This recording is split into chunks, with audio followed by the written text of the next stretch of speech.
Cataract classic రెటినాలకు world class treatment ఇప్పుడు మన బీరంగూడలో American laser eye hospitals.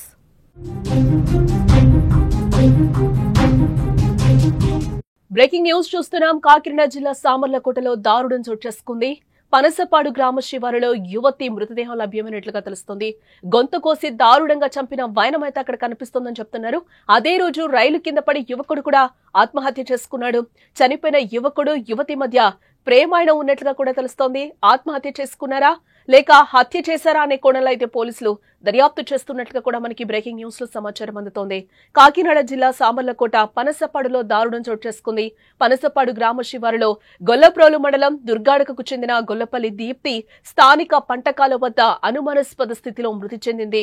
Deepti గొంతు కోసి దారుణంగా చంపినట్లు ఆమె మృతదేహాన్ని చూస్తే అర్థమవుతోంది. మృతురాలు దీప్తి కాకినాడలోని ఓ ప్రైవేటు కళాశాలలో ఇంటర్మీడియట్ చదువుతూ ఉంది. సెలవులు కావడంతో పనసపాడులోని బంధువుల ఇంటికొచ్చింది. అయితే మంగళవారం రాత్రి బంధువులు కుంకుమ పూజకు పెళ్లికి తిరిగి రాగా దీప్తి కనబడకపోవడంతో చుట్టుపక్కల వెతికి బంధువులను అడిగినా ఫలితం లేకపోవడంతో పోలీసులకు సమాచారం ఇచ్చారు. ఇక ఉదయం పనసపాడు గ్రామ శివారులో యువతి మృతదేహం లభ్యం కావడంతో అక్కడికి చేరుకున్న పోలీసులు అది నిన్న రాత్రి కనిపించకుండా పోయిన దీప్తిగా నిర్ధారించడం జరిగింది. అయితే అదే రోజు గొల్లప్రోలు మండలం దుర్గాడకకు చెందిన కొమ్ము అశోక్ సామర్లకోట హుస్సేన్పురం గ్రామం వద్ద రైలు కింద పడి ఆత్మహత్య చేసుకున్నట్లుగా కూడా తెలుస్తోంది. ఇదిలా ఉంటే అశోక్ దీప్తిల మధ్య ప్రేమ వ్యవహారం ఉన్నట్లుగా కూడా తెలుస్తోంది. దీంతో దీప్తిని అశోక్ చంపి అనంతరం రైలు కింద పడి ఆత్మహత్య చేసుకున్నాడా లేక ఎవరైనా చంపి ఆత్మహత్యగా చిత్రీకరిస్తున్నారా అనే కోణంలో కూడా పోలీసులు విచారిస్తున్నట్లుగా తెలుస్తోంది. ఇక ఇదే అంశానికి సంబంధించిన మరింత సమాచారాన్ని మా ప్రతినిధి అనుశ్రీ ఫోన్ ద్వారా అందిస్తారు. అనుశ్రీ, అసలు ఏం జరిగింది? ఈ ఘటన ఎప్పుడు జరిగింది? అసలు ఏంటి? కాకినాడ జిల్లా పెద్దాపురం నియోజకవర్గం సామర్లకోటలోని పనసపాడులో నిన్న రాత్రి ఓ యువతి దారుణ హత్యకు గురైంది. అయితే ప్రియుడే హత్య చేసి తాను కూడా ఆత్మహత్య చేసుకున్నట్టుగా కూడా పోలీసులు నిర్ధారణకు వచ్చారు. అయితే సామర్లకోట మండలం పనసపాడు గ్రామంలో బుధవారం రాత్రి అయితే ఈ ఘటన చోటు చేసుకున్నట్లుగా చెబుతున్నాడు.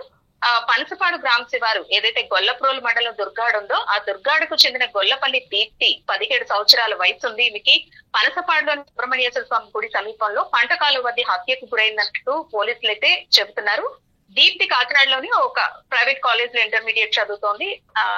దసరా హాలిడే కావడంతో తన బంధువులకి అంటే బంధువులు తన వాళ్ళు ఉన్నారు వాళ్ళ ఇంటికి వెళ్ళడం అయితే జరిగింది. మంగళవారం రాత్రి వీళ్ళంతా కూడా గుడికి పూజ కోసం గుడికి వెళ్లారు. వాళ్ళు వచ్చిన తరువాత ఎవరైతే దీప్తి ఉందో ఇంట్లో కనిపించకపోవడంతో రాత్రంతా కూడా వాళ్ళంతా వెతకడం అయితే ప్రారంభించారు.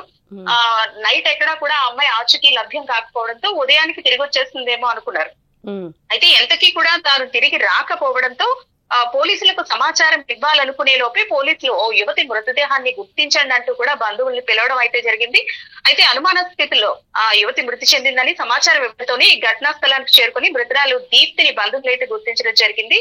అయితే అదే రోజు మధ్యాహ్నం అంటే ఎప్పుడైతే బాడీ గుర్తించారో ఆ రోజు మధ్యాహ్నం ఈ సామర్లకోటకు చెందిన కొమ్ము అశోక్ 25 సంవత్సరాల వయసున్న కొమ్ము అశోక్ సామర్లకోట హుస్సేన్పురం గ్రామం రైలు కింద పడి ఆత్మహత్య చేసుకున్నాడు. అయితే ఈ అశోక్ కి దీప్తికి గత 2 సంవత్సరాలుగా ప్రేమ వ్యవహారం నడుస్తుందంటూ కూడా బంధువులు చెబుతున్న పరిస్థితి. ఈ నేపథ్యంలోనే తనను హత్య చేసి తీను ఆత్మహత్య చేసుకున్నాడా లేదంటే మరెవరైనా సరే ఈ అమ్మాయిని చంపారా అన్న అనుమానాలు అయితే ఉన్నాయి. పోలీసులు అయితే దీనికి సంబంధించి ఒక క్లారిటీ అయితే ఇంకా ఇవ్వలేదు. ఇది ఆత్మహత్య హత్య అనేది అయితే పూర్తిగా నిర్ధారణకు రాలేదు. అంటే అనుశ్రీ, మృతురాలి బంధువులు ఏం చెప్తున్నారు?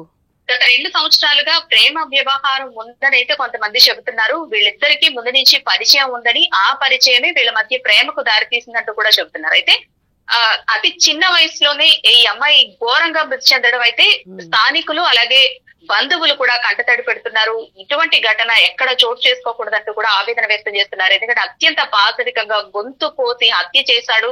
ఒకవేళ నిజంగా ప్రేమించిన యువకుడైతే గనక ఈ హత్య చేసే అవకాశం లేదంటూ కూడా కొంతమంది చెబుతున్నారు. ఎందుకంటే వాళ్ళిద్దరి మధ్య ఎప్పటి నుంచో ఫ్రెండ్షిప్ ఉందని, అది ప్రేమకు దారితీస్తుందని, ఇంత ఘాతుకానికి పాల్పడే వ్యక్తి కాదంటూ కొంతమంది చెబుతుంటే తనను చంపిన తరువాత భయపడి ఎక్కడ దొరికిపోతానో అని ఆత్మహత్య చేసుకున్నాడంటూ కూడా కొందరు చెబుతున్నారు. అయితే పోలీసులు మాత్రం దీనికి సంబంధించి ఎలాంటి క్లారిటీ ఇవ్వలేదు. ఆత్మహత్య హత్య అనేది ఇన్వెస్టిగేషన్ లో తేలుతున్నట్టు కూడా పోలీసులు చెప్తున్నారు. అంటే అశోక్ పేరెంట్స్ కూడా ఇప్పటి వరకు ఎవరేం స్పందించలేదు అటు సైడ్ నుంచి? అనుశ్రీ, బంధువులు ఎవరు కూడా ప్రస్తుతానికైతే స్పందించడం లేదు. ఎందుకంటే ఇది ఆత్మహత్య అని కొంతమంది హత్య అని చెబుతున్నారు. ఎవరు మాట్లాడినా సరే ఇది పెద్ద ఇష్యూ అయ్యే నేపథ్యంలో, అంటే ఊళ్ళల్లో కూడా గొడవలు జరిగే నేపథ్యంలో దీని గురించి బంధువులు ఎవరు కూడా ప్రస్తుతానికి అయితే మాట్లాడే పరిస్థితుల్లో లేరు. దీనిపైన స్పందించే అవకాశం కూడా ప్రస్తుతానికి లేదు. రైట్ అనుశ్రీ. ఎస్ సార్, ఇక ఇదే ఇష్యూకి సంబంధించి పోలీసులు ఏమంటున్నారు ఒకసారి. పోలీసులు రావాల్సిన సమాచారం ప్రకారం ఒక అమ్మాయి